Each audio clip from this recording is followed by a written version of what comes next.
And while we were in Gatun Lake running the course, the captain thought it was a good idea that we all experience going under the ship with the hard hat diving helmet.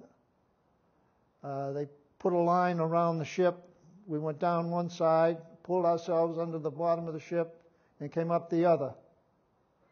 And I tell you, I never pulled on a rope so fast in my life to get back up. The LST was a very slow-moving ship.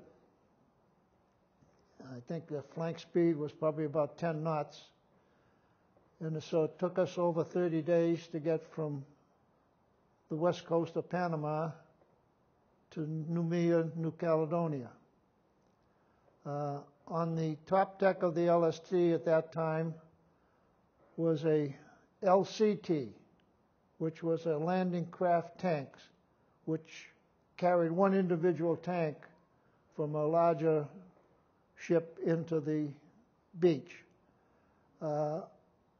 It was launched from the LST much like a ship was launched at a shipyard. It was on ways. The ship took a big list to the starboard side. One of the interesting things at that point was Admiral Halsey came aboard the ship because this was the first time it was actually launched off a loaded ship in a foreign port. And his communication officer was Bill Sullivan, who was a high school teacher of mine in Quincy High. I spoke to him and told him he didn't know me, but I knew him. And they put quite a list on the ship. And I overheard Admiral Halsey telling Sullivan, let's get the hell off this ship before it tips over. So they got off the ship and watched the launching from a small boat alongside. We then sailed north up through to Guadalcanal, which had been semi quieted down at that point, but they hadn't started the push up through the islands. While we were there, we were harbored over in Tulagi, which was just over the horizon from Guadalcanal. And if you made the trip from Guadalcanal to Tulagi, you would, on a clear day, you'd go over a Japanese aircraft carrier that they sunk during the Battle of Salvo in the Guadalcanal. From Guadalcanal, we went up through the Solomons, the Russells, Woodland, Green, and we went to Bougainville.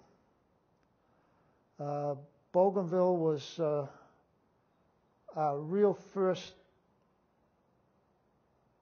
combat. It was the Marines had a hell of a time up there.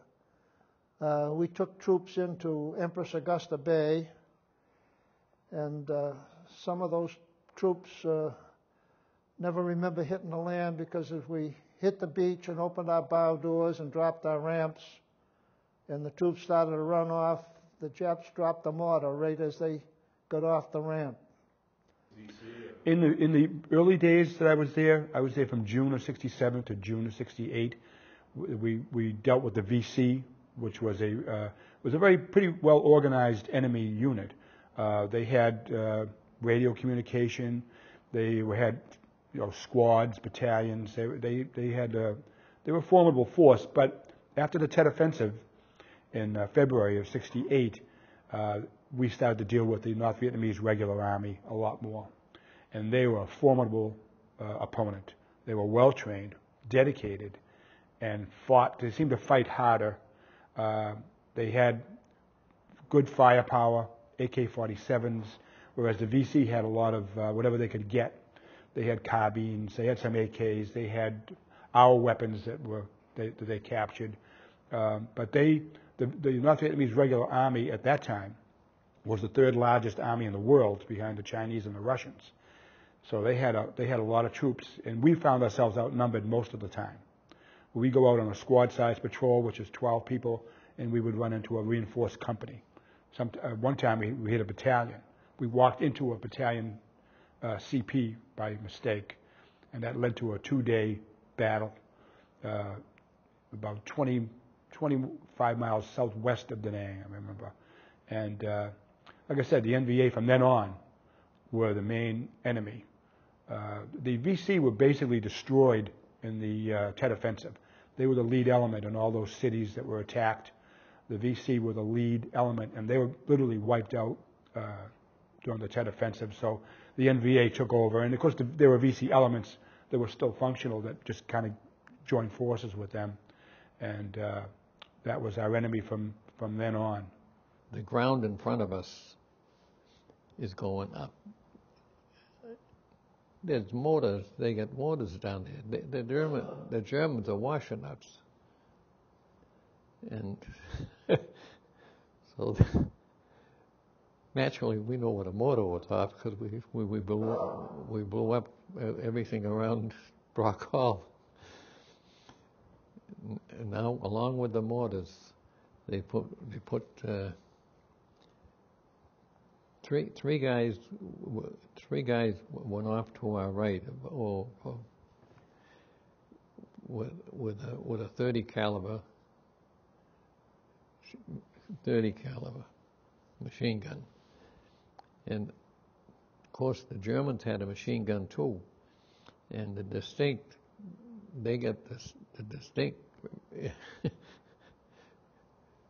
it goes off like this.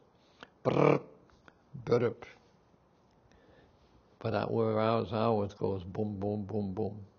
You can tell which is theirs and which is ours. So we're back. There's a discussion with the people who were running the power plant.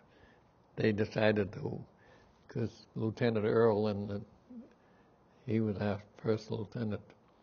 He was in a cast up to his hip. He got hurt on the jump.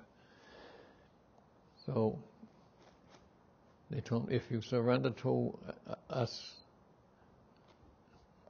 there was the guys standing up there. There were about 10 of us of the OG outfit, 10 or 12. He said, if you don't surrender to me, and he surrendered to the just the underground, you know what's going to happen. And they knew what was going to happen. They were going to get executed. The bosses that ran the area where we were going. So back off from that, and they did surrender, 120 of them.